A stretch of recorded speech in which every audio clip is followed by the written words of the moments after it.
Bom dia, irmãos e irmãs que acompanham a catequese através da internet. Nós estamos estudando o livro dos Atos dos Apóstolos.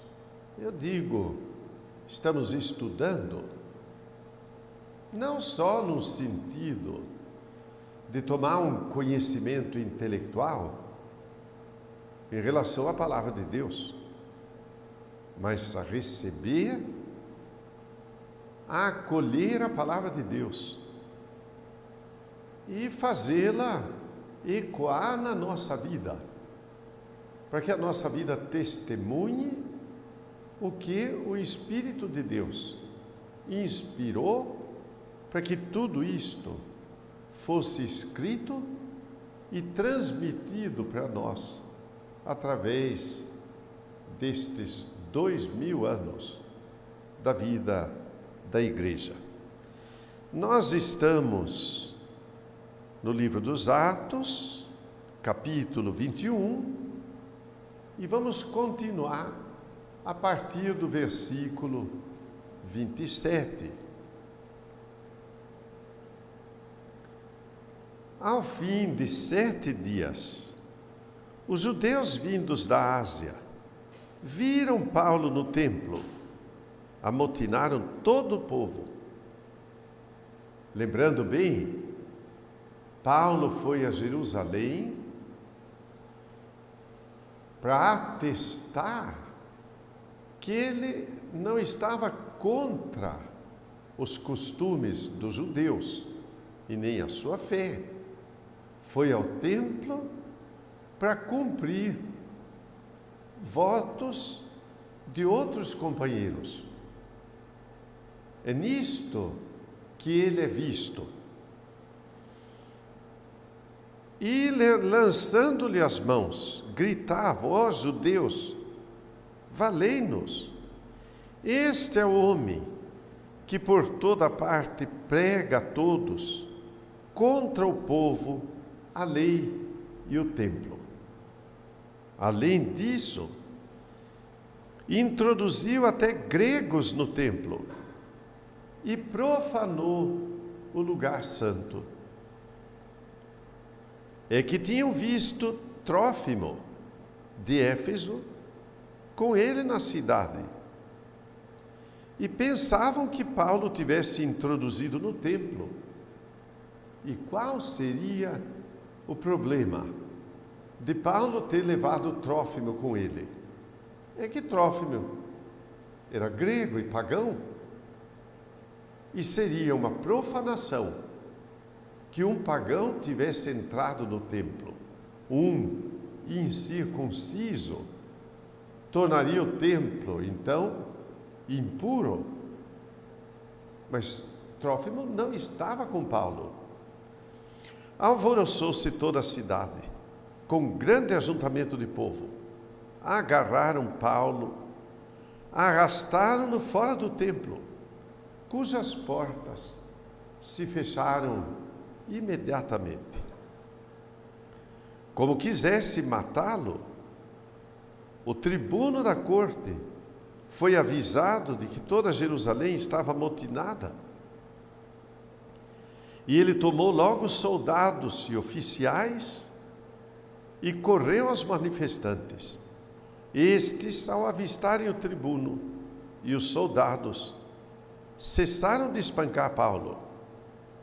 Aproximando-se então o tribuno, prendeu-o, mandou acorrentá-lo com 2 cadeias, perguntou então quem era e o que havia feito.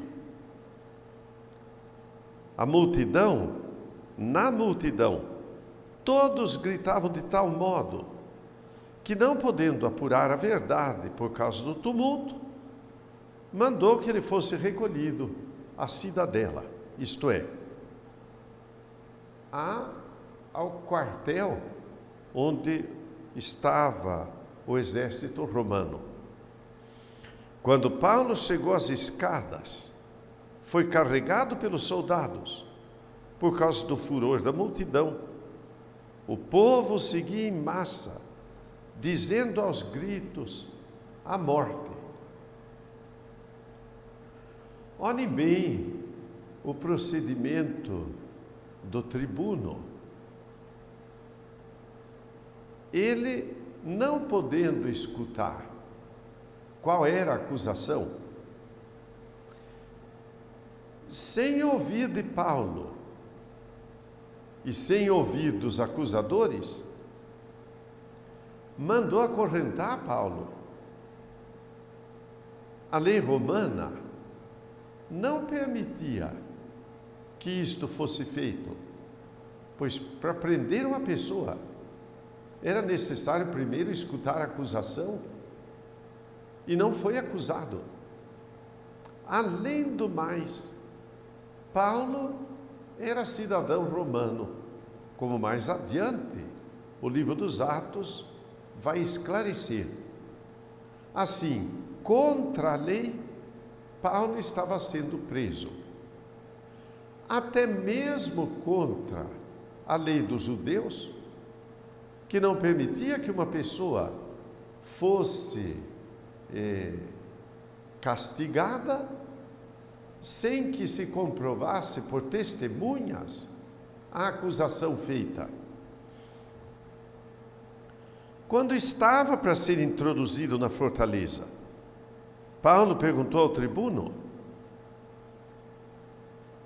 é-me permitido dizer 2 palavras? E esse respondeu: sabes o grego? Não és tu, portanto, aquele egípcio que há tempos levantou um tumulto e conduziu ao deserto 4.000 extremistas? Paulo replicou: eu sou judeu, natural de Tarso, na Cilícia, cidadão dessa ilustre cidade, mas rogo-te que me permitas falar ao povo. E o tribuno permitiu. Paulo, em pé nos degraus, acenou ao povo com a mão e se fez um grande silêncio.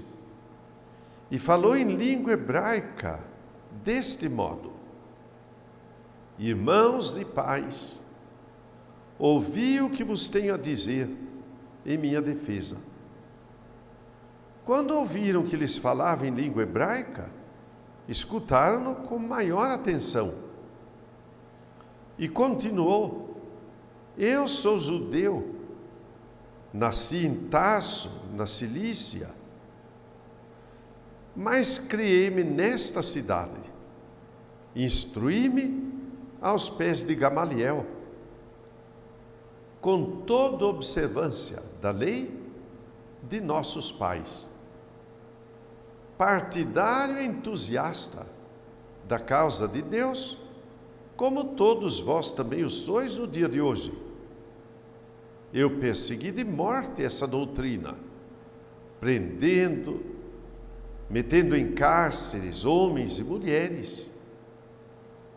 O sumo sacerdote e o conselho dos anciãos me são testemunhas. Foi deles que eu recebi cartas para os irmãos de Damasco, para onde me dirigi, com o fim de prender os que lá se achassem e trazê-los a Jerusalém, para que fossem castigados. Ora, estando eu a caminho, aproximando-me de Damasco, pelo meio-dia, de repente, me cercou uma forte luz do céu. Caí por terra, ouvi uma voz que me dizia: Saulo, Saulo, por que me persegues? E eu repliquei: quem és tu, Senhor? E a voz me disse: eu sou Jesus de Nazaré, a quem tu persegues. Os meus companheiros viram a luz, mas não ouviram a voz de quem falava. Então eu disse: Senhor, que devo fazer? E o Senhor me respondeu: levanta-te, vai a Damasco, lá te será dito tudo o que deves fazer. Como eu não pudesse ver por causa da intensidade daquela luz, guiado pela mão dos companheiros, cheguei a Damasco. Um certo Ananias, homem piedoso, observador da lei, muito bem conceituado entre todos os judeus daquela cidade, veio ter comigo, disse-me: irmão Saulo, recobre a tua vista. Naquela mesma hora pude enxergá-lo.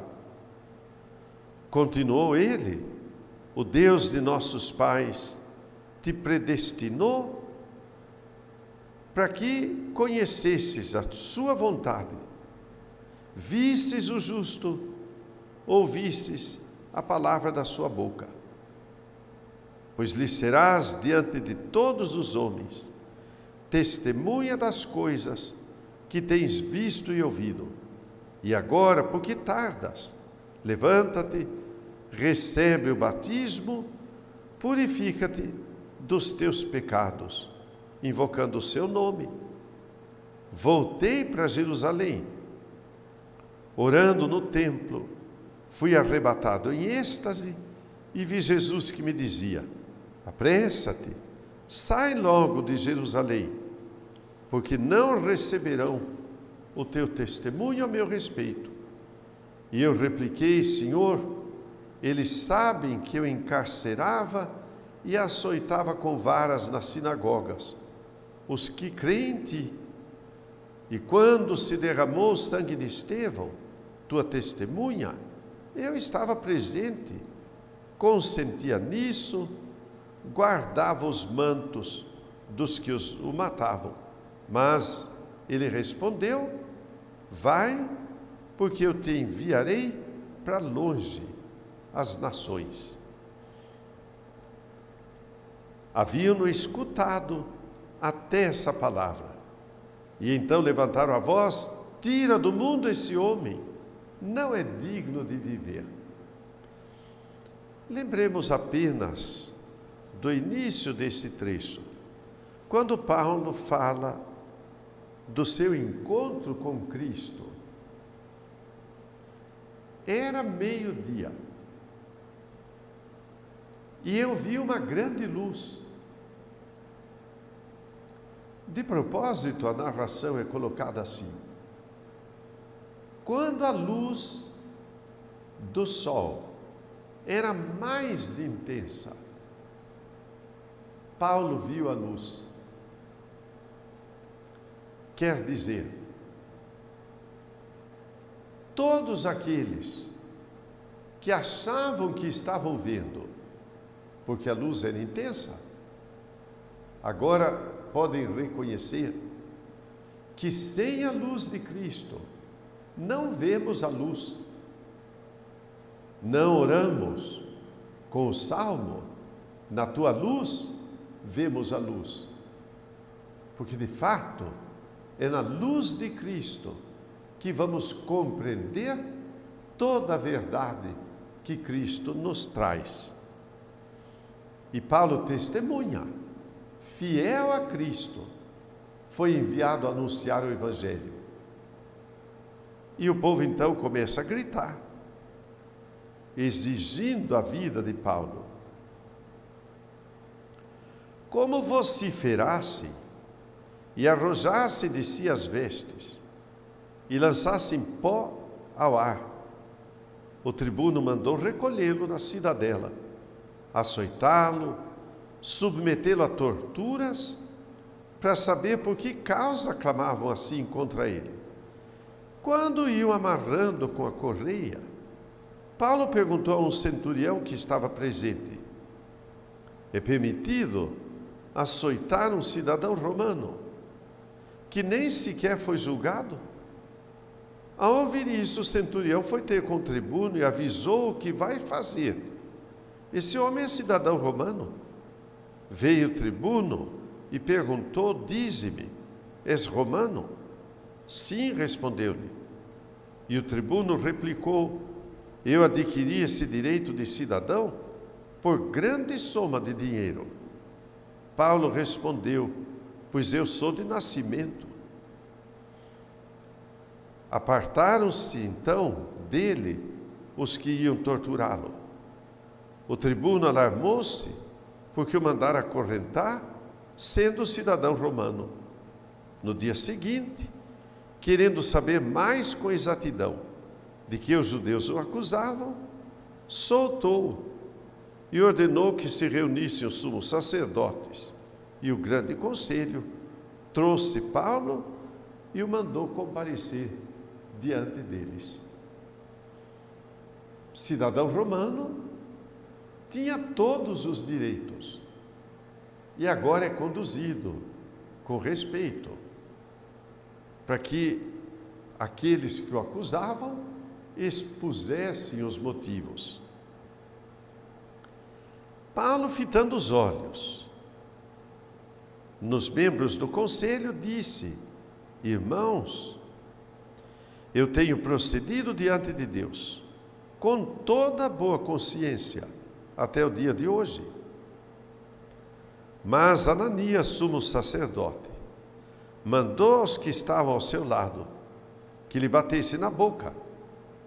Então Paulo lhe disse: Deus te ferirá também a ti, hipócrita. Tu estás aí sentado para julgar-me segundo a lei, e contra a lei mandas que eu seja ferido?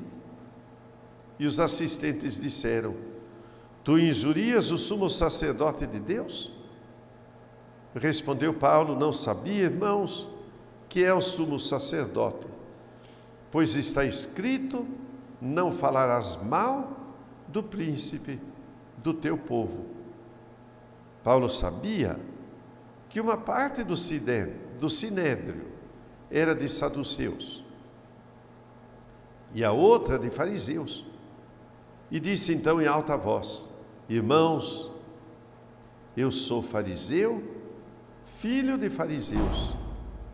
Por causa da minha esperança da ressurreição dos mortos, é que eu sou julgado. Ao dizer ele essas palavras, houve uma discussão entre fariseus e saduceus. Dividiu-se a assembleia, pois os saduceus afirmam não haver ressurreição, nem anjos, nem espíritos, e os fariseus admitem uma e outra coisa.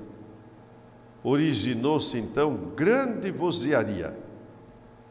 Levantaram-se alguns escribas dos fariseus, contestaram ruidosamente: não achamos mal algum neste homem. Quem sabe, se não lhe falou algum espírito ou anjo. E a discussão fazia-se sempre mais violenta.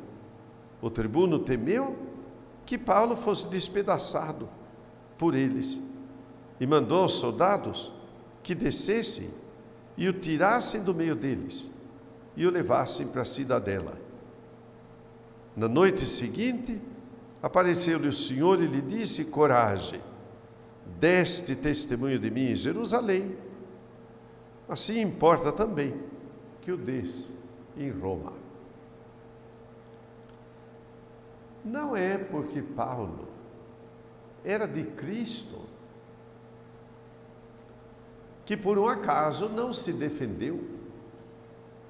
É justo que diante de uma acusação falsa haja defesa. Além disto, é justo que a defesa seja bem feita e que se manifeste entre os acusadores a falsidade de um desejo de, por um acaso, quem sabe, até caluniar aquele que foi acusado. E era este o desejo daqueles que se reuniram para acusar Paulo. Queriam de qualquer maneira matá-lo e arranjariam alguma acusação, mesmo que fosse falsa. E a acusação que eles traziam era falsa, pois ele não tinha profanado o templo. E, no entanto, os que acusavam queriam dizer que havia uma profanação. Pois bem, Paulo usa de um artifício. Sabendo que havia divisão entre eles, moveu aquela discussão entre fariseus e saduceus. Homem sábio, astuto, era Saulo, que não deixaria que o evangelho ficasse acorrentado pela falsidade daquelas acusações. E não havendo possibilidade de acusá-lo, Paulo foi retirado dali pelo tribuno novamente, para que fosse agora protegido naquela cidadela.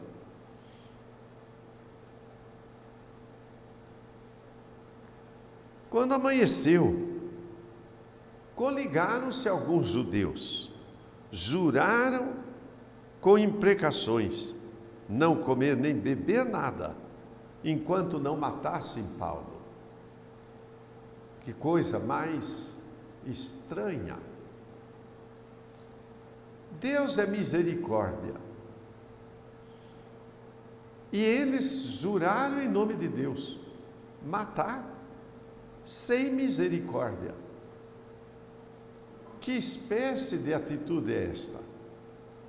Que atitude falsa de dizer que criam, porém não havia neles o princípio mais profundo da fé, sinceridade, coerência, que é próprio de quem crê em Deus. Por isso, com este juramento, iriam tentar matar Paulo de qualquer maneira.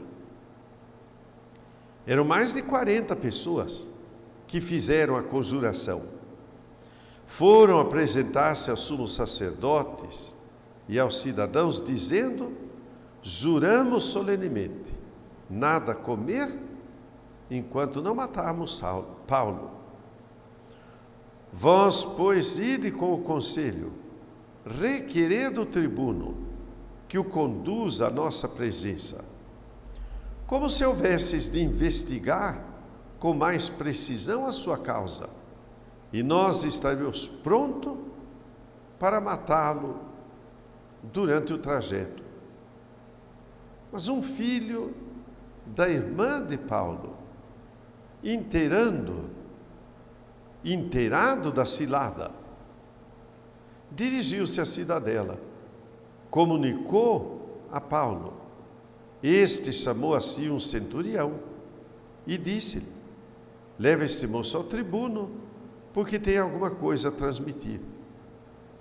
E ele o introduziu na presença do tribuno. Ele disse: o preso Paulo rogou-me que trouxesse esse moço à tua presença, porque tem alguma coisa a dizer-te.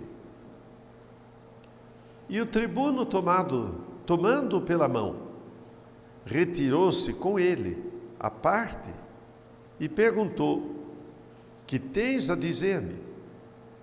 E respondeu-lhe ele: os judeus têm combinado rogar-te amanhã que apresentes Paulo ao grande conselho, como se houvesse de inquirir dele alguma coisa com mais precisão. Mas tu não creias, porque mais de 40 homens dentre eles lhe amam traição, juraram solenemente nada comer nem beber, enquanto não matarem. Eles já estão preparados, só esperam a tua permissão. Então o tribuno despediu o moço, ordenando-lhe que a ninguém dissesse que o havia avisado. Muitas observações. Uma delas é que uma irmã de Paulo morava em Jerusalém e que Paulo tinha pelo menos um sobrinho, logo tinha família em Jerusalém e estavam a par de tudo o que estava acontecendo. Muitas vezes estas observações não aparecem em outra parte do livro, que daria a impressão que Paulo estava lá sozinho, sem ninguém da sua casa. Porém, estavam atentos a ele. Segundo, havia um planejamento de trair e de matar Paulo. E de novo sobressai esta atitude incoerente de quem diz que crê em Deus que é misericórdia. E por outro lado, planejam grande crueldade. Ou creiamos em Deus, mas sejamos coerentes. Assim, a nossa fé há de transparecer na nossa vida. Depois disso, chamou o tribuno 2 centuriões e disse-lhes: preparai 200 soldados, 70 cavaleiros, 200 lanceiros, para irem a Cesareia, à 3ª hora da noite. Aprontai também cavalgaduras para Paulo, que tendes de levar com toda a segurança ao governador Félix. E escreveu uma carta ao governador nestes termos: Cláudio Lísias, ao excelentíssimo governador Félix, saudações. Este homem foi preso pelos judeus, estava a ponto de ser morto por eles, quando eu, sobrevindo com a tropa, o livrei, ao saber que era romano. Então, querendo saber a causa por que o acusavam, levei-o ao grande conselho. Soube que era acusado sobre questões da lei deles, sem haver nele nenhum delito que merecesse morte ou prisão. Mas como tivesse chegado a mim a notícia das traições que maquinavam contra ele, envio com urgência a ti, intimando também aos acusadores que recorram a ti. Os soldados, conforme lhes for ordenado, tomaram Paulo e o levaram de noite a Antipátride. E no dia seguinte, voltaram com a guarnição, deixando que os soldados da cavalaria o escoltassem. À sua chegada a Cesareia, entregaram ao governador a carta e apresentaram-lhe também Paulo. Ele, depois de lê-la, perguntar de que província era, e sabendo que era da Cilícia, disse: eu te ouvirei quando chegarem os acusadores. Mandou então que Paulo fosse guardado no pretório de Herodes. 5 dias depois, desceu o sumo sacerdote Ananias com alguns anciãos e Tertulo, que era advogado. Compareceram eles ante o governador para acusar Paulo. E este foi citado, e Tertulo começou a acusá-lo nestes termos: graças a ti nós gozamos de paz. Pela tua província se tem corrigido muitos abusos em nossa nação. Nós o reconhecemos em todo tempo e lugar. Excelentíssimo Félix, com toda a gratidão. Primeiro, então, um elogio para ganhar a simpatia do governador e depois fazer a acusação. Mas, para não te enfadar por muito tempo, rogo-te que na tua bondade nos ouça por um momento. Encontramos este homem, uma peste, um indivíduo que fomenta a discórdia entre os judeus do mundo inteiro. É um dos líderes da seita dos nazarenos. Tentou mesmo profanar o templo. Nós, porém, o prendemos. Quisemos julgá-lo segundo a nossa lei, mas sobrevindo o tribuno Lísias, nos tirou das mãos com grande violência ordenando que os seus acusadores comparecessem diante de ti. Tu mesmo, interrogando, poderás verificar todas essas coisas de que nós o acusamos. Os judeus o apoiaram, confirmando que as coisas eram de fato desse jeito. Depois disso, a um sinal do governador, Paulo respondeu: sabendo eu que há muitos anos és governador desta nação, é com grande confiança que farei a minha defesa. Podes verificar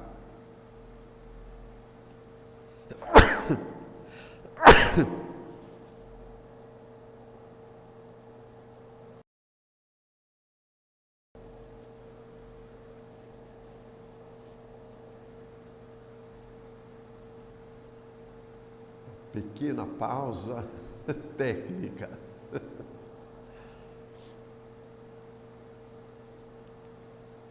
Podes verificar que há mais de 12 dias que eu subi a Jerusalém para fazer minhas devoções. Não me acharam disputando com alguém, nem amotinando o povo, quer no templo, quer nas sinagogas ou na cidade. Nem tampouco te podem provar as coisas de que agora acusam. Reconheço na tua presença que, segundo a doutrina que eles chamam de sectária, sirvo a Deus de nossos pais, crendo em todas as coisas que estão escritas na lei e nos profetas. Tenho esperança em Deus, como também eles esperam, de que há de haver a ressurreição dos justos e dos pecadores. Por isso procuro ter sempre sem mácula a minha consciência diante de Deus e dos homens. Depois de muitos anos de ausência, vim trazer à minha nação esmolas e oferendas rituais. Nessa ocasião, acharam-me no templo, depois de uma purificação, sem aglomeração nem tumulto. Viram-me ali alguns judeus vindo da Ásia. Estes é que deveriam comparecer diante de ti e me acusar, se tivessem alguma queixa contra mim. Ou digam estes aqui, que crime terão achado em mim, quando eu compareci diante do grande conselho, a não ser esta única frase, que proferi em alta voz no meio deles: é por causa da ressurreição dos mortos, que sou julgado hoje diante de vós. Félix conhecia bem a religião dos judeus, e adiando a questão disse: quando descer o tribuno Lísias, então examinarei a fundo a vossa questão. Ordenou ao centurião que o guardasse e o tratasse com brandura, sem proibir que os seus o servissem.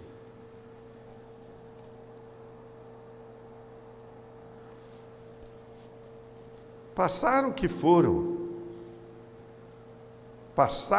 foram alguns dias, veio Félix, o governador, e a sua mulher Drusila, que era judia, chamou Paulo e ouviu falar da sua fé em Jesus Cristo. Mas como Paulo lhe falasse sobre justiça, castidade e o juízo futuro, Félix, todo atemorizado, disse-lhe: por ora podes retirar-te. Na primeira ocasião, eu te chamarei. Esperava outro sim. Ao mesmo tempo, que Paulo lhe desse algum dinheiro, pelo que o mandava chamar com frequência, e se entretia com ele. E decorridos 2 anos, Félix teve por sucessor a Pórcio Festo. Querendo, porém, agradar aos judeus, deixou Paulo na prisão. De um lado, um governador corrupto esperava propina, que Paulo oferecesse dinheiro e, quem sabe, assim o libertaria. Por outro lado, Paulo anunciava a fé dos judeus e a fé em Cristo, que Paulo tinha plena convicção que era, afinal, tudo o que os judeus esperavam. Cristo veio realizar todas as promessas de Deus. Por isso, Paulo falava, como diz aqui, resumidamente, justiça, castidade e juízo. Os romanos entendiam a justiça de outra maneira. Ninguém como os romanos tinham desenvolvido tanto uma ideia de direito, de obediência à lei. Porém, como o ser humano é sempre falho, muita corrupção. E daí que ouvir falar de justiça, afinal, o colocava contra a parede. Segundo, Paulo falava de castidade, que decorre do anúncio de Cristo.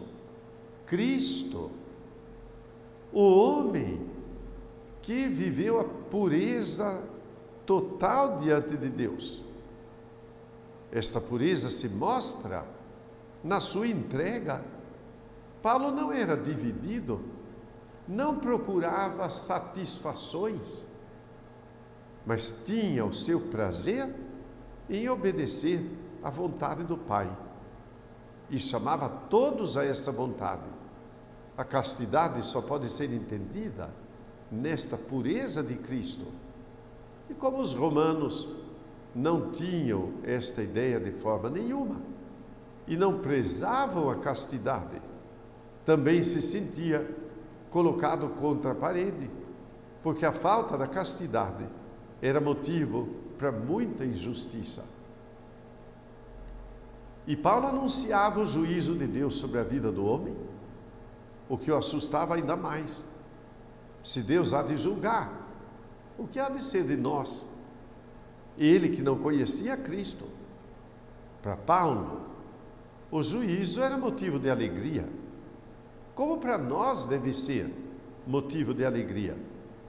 Mas para quem não vive a fé em Cristo, o juízo é motivo de, afinal, ter o coração abalado diante desta perspectiva.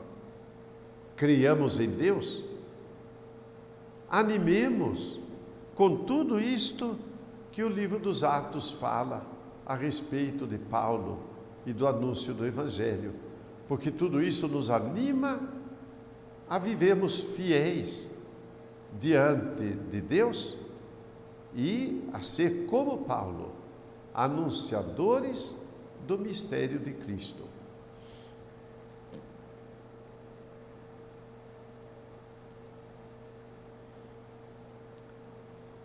Estamos no capítulo 25. 3 dias depois da sua chegada à província, Festo, o novo governador, subiu a Cesareia, de Cesareia a Jerusalém. Aí os sumos sacerdotes dos judeus mais notáveis foram ter com ele, acusando Paulo. Rogaram com insistência, como um favor, que o mandasse de volta a Jerusalém. É que queriam armar-lhe uma emboscada para o assassinarem no caminho. Festo, porém, respondeu que Paulo se achava detido em Cesareia ele mesmo partiria para lá dentro de poucos dias, e acrescentou: portanto, os que dentre vós são de prestígio, desçam comigo. Se houver algum crime nesse homem, acusem-no. Demorou-se entre eles cerca de 8 ou 10 dias e desceu a Cesareia. No dia seguinte, sentou-se no tribunal e citou Paulo. Assim que este compareceu, rodearam-no os judeus que tinham descido de Jerusalém. Acusaram de muitos e graves delitos que não podiam provar. Paulo alegava em sua defesa: em nada tenho pecado contra a lei dos judeus, nem contra o templo, nem contra César. Mas Festo, querendo agradar aos judeus, disse a Paulo: queres subir a Jerusalém e ser julgado ali diante de mim? Paulo, porém, disse: estou perante o tribunal de César. Lá é que devo ser julgado. Não fiz mal algum aos judeus, como tu sabes. Se lhes tenho feito algum mal, ou coisa digna de morte, não recuso morrer. Mas se nada há daquilo que eles me acusam, ninguém tem o direito de entregar-me a eles. Apelo para César. E o apelo ao imperador era direito de quem era cidadão romano. E agora o governador já não podia mais julgá-lo ali, deveria mandá-lo para Roma, para que o governador, ou melhor, o imperador, o recebesse. Assim, mais uma vez, Paulo mostra a sua coerência e também astúcia. Sabia que queriam matá-lo, então apela para um juízo que o levará a Roma, onde dará testemunho. E nós hoje ficamos por aqui. Na próxima, vamos continuar no capítulo 25, a partir do versículo 13. Ave Maria, cheia de graça, o Senhor é convosco. Bendita sois vós entre as mulheres, bendito é o fruto do vosso